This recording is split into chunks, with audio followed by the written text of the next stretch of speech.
jaajëf waay père Soloxo naka mu. waa laay yow foo réer fan yi gëj naa la gis de. waa père maa ngi si tunnel yi rek yaa ma gën a xam naka mu nag yaa ngi kepp sa cinkoom. waa léegi jégalu père. yow booy mënoo bàyyi di ma wax sa waxu bandi yooyu ay jinkoom ak ay jaan. père loolu du dara yaa ngi kepp sa cinkoom mooy ba xam yaa ngi doxal quoi yaa ngi si jàmm. je m'en fous de ça sama yoon nekku si. waa bul mer nag sama père nga xaaral yow sama papa nga attends ma ceebal la.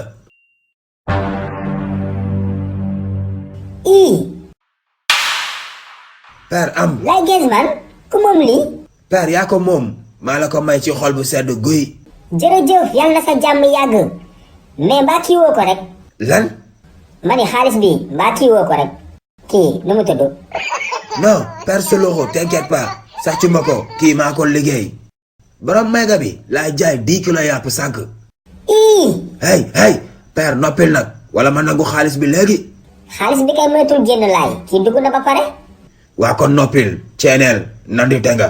waa garaawul noppi naa mais waxal dëgg rek yàpp lan la. yàpp kaña la. hey yàpp kaña bettu ma jaayoon na ma ko fi. ay waay lekkatu maygay tey yërëm naa leen. Jackson biiru maa fee mayga lay reeree chaque jour.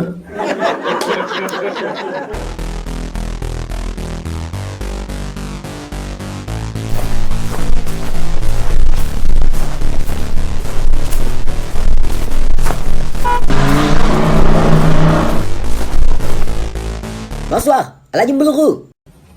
Jackson biiru maa fee yow foo jóge. Mayga. Mayga jàmm.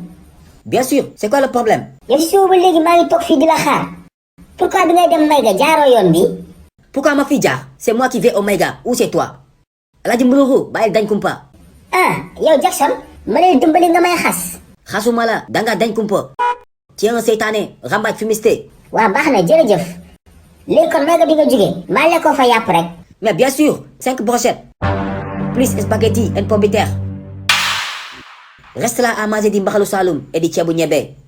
mais est-ce que xam nga ni yow yàpp kaña nga reere. waaw Laye Genzman moo fi jaar ci suba may ma ñaari junni nee na 10 kilos yàpp kaña la jaay Mayga bi. Hey Mboulourou, tu as raison. La viande d'aujourd'hui a changé de goût.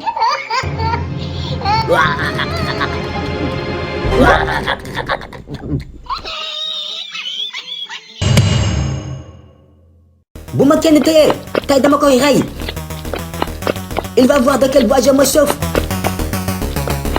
bu ma kenn téye tey dama koy rey. Alhaji Mboulourou, sors d'ici.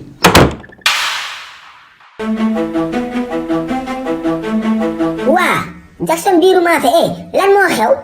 Ah bon, tu ne le sais pas. wala dangay dof-doflu. su ma ko xamoon dinaa la ko laaj. yow booy dugg kër jàmbur doo def ndànk. nuyoo sax defoo ko. maa tay du ma nuyoo. Laye Genzman laa bëgg nga wax ma fu mu dëkk. je vais le tuer. waa sooy wër Laye Genzman lu si sama yoon ba nga dara daj sama buntu kër gi nii. Chut, Mboulourou, tu parles trop. danga bëri wax yow. Où habite Laye Genzman? C'est à cause de lui que j'ai mangé de la viande de rat. yàpp kaña. waaye Jackson. Laye Genzman yow la jaay yàpp kaña bi wala Mayga bi. mais c'est moi qui l'ai mangé. montre-moi Laye Genzman. wala ma toj sa bopp bi. kuuru bopp laa lay dóor léegi. man kay boo ma ci naree dóor kuuru roof ma wax la léegi fu Laye Genzman di nekk heure bi. parle waxal gaaw moo gën si yow de. xoolal ginnaaw kër chef de quartier am na benn restaurant bu fa nekk si côté Diallo Këriñ bi. tu parles du restaurant Domada. waaw kay restaurant Domada la mooy restaurant boobu nga xam ne chaque jour Domada la ñuy togg kër gi doon ak restaurant bi foofu la Laye Genzman di toog. merci beaucoup Mboulourou ak sandel bu nganda. kii ku muy wax ak sandel bu nganda bi waaye kii dama koy topp waaye bu ma ko bàyyee noonu.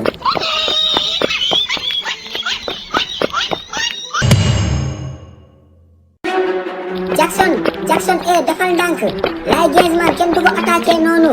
tais-toi Mboulourou laajuma la.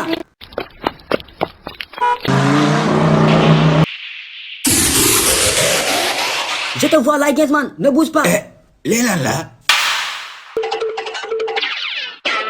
attends ne cours pas je vais te tuer. Jackson teeyal. toi tu vas voir de quel bois je me chauffe. defal ndànk bul ko topp kii bandi la.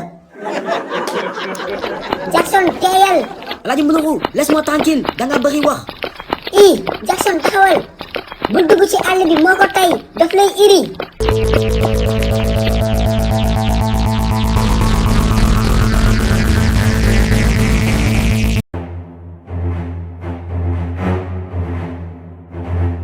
Laye Gazman, comment vas-tu? Naka sa duguda? Noppil. Tëjal sa làmmeñ. Je suis désolé, pardon. Laye Gazman, mon fils, naka mu? laajuma la yow. sa ndel bu ngand bi. yow léegi man ngay yoole yow. yoole jàmm. man téye mon fils Laye Gazman.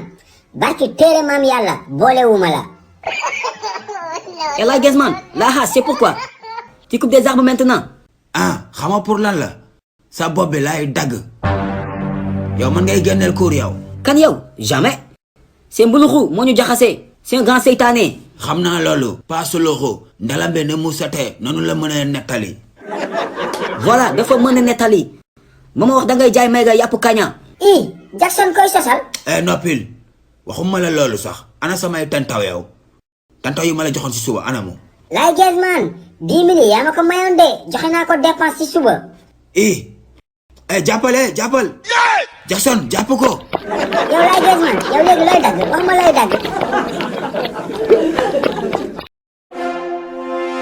moo waay yow Suluxu kañ la commencé dawal mbaam.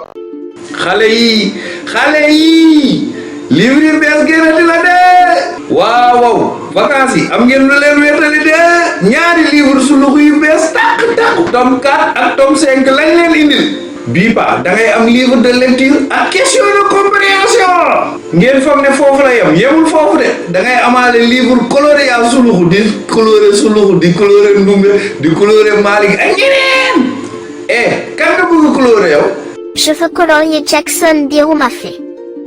Jackson Birumafé nga bëgg coloré yow nag kan nga bëgg coloré. Moi, je veux colorier le Tiaya de Suluku. yow Tiaya Suluku nga bëgg coloré. léegi nag dégg ngeen ko daw leen gaaw wax seen papa yi seen yaay yi seen tante yi seen nijaay ñu jëndal leen livre Suluku. numéro baa ngi noonu affiché si écran bi yéex ñàkk la daw leen.